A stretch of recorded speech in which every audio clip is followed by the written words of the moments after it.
നമ്മളൊക്കെ നമ്മുടെ കുട്ടികളെ ഇളക്കണം എന്ന് ആഗ്രഹിക്കല്ലേ? മൊലയാറാക്കുകയാണെങ്കിൽ ഇളക്കണം, ഉദവിയിലൊക്കെ കൊണ്ടാക്കണം. ഉദവികളെല്ലാം കൂടിയിരിക്കുന്ന ഒരു ദിവസം ചോദിച്ചപ്പോ കുട്ടികളൊക്കെ ഉദവി തന്നെയാണോ പഠിക്കുന്നത് ചോദിച്ചപ്പോൾ കുറെ ആൾക്കാരാന്ന് പറഞ്ഞു. വേറെ ചെല്ലു പറഞ്ഞു അല്ല, തിരഞ്ഞെടുത്തിട്ടില്ല, തിരഞ്ഞെടുക്കണമെന്നുണ്ട്. അതെന്റെ കാരണമൊന്നുമല്ല. 3000 കുട്ടികൾ പരീക്ഷ എഴുതുന്നു, 300 കുട്ടികൾ ജയിക്കുന്നു. കേരളത്തിലെ ഏറ്റവും തലയുള്ള മിടുക്കന്മാർ ദാറുഹുദേ പോകുന്നു.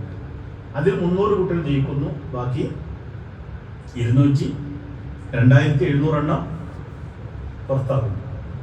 ഈ 300 എണ്ണം 2700 എണ്ണത്തിന് തോൽപ്പിച്ച് കയറിയതല്ലേ അല്ലേ? കേരളത്തിലെ ഏറ്റവും വലിയ തലമുള്ളവരും അല്ലേ?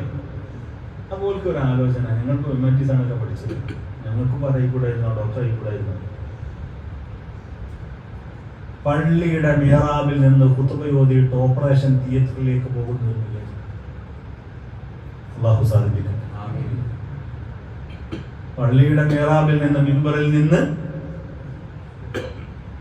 നിസ്കാരം നിർവഹിച്ചിട്ട് അടുത്ത മിസൈൽ മേനാകുന്ന ഒരു ശാസ്ത്രജ്ഞൻ.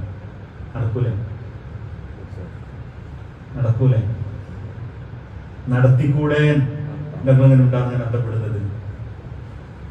മിഹ്റാബിൽ നിന്ന് ലാബിലേക്ക് പോകണം, മിഹ്റാബിൽ നിന്ന് സ്റ്റെതസ്കോപ്പ് എടുത്ത് ഓപ്പറേഷൻ തിയേറ്ററിലേക്ക് പോകണം. അങ്ങനെ ആയാൽ പിന്നെ നമ്മൾ അവഗണിക്കാനാവോ? അല്ലാഹു തൗഫീഖ് ചെയ്യട്ടെ, അല്ലാഹു തൗഫീഖ് ചെയ്യട്ടെ.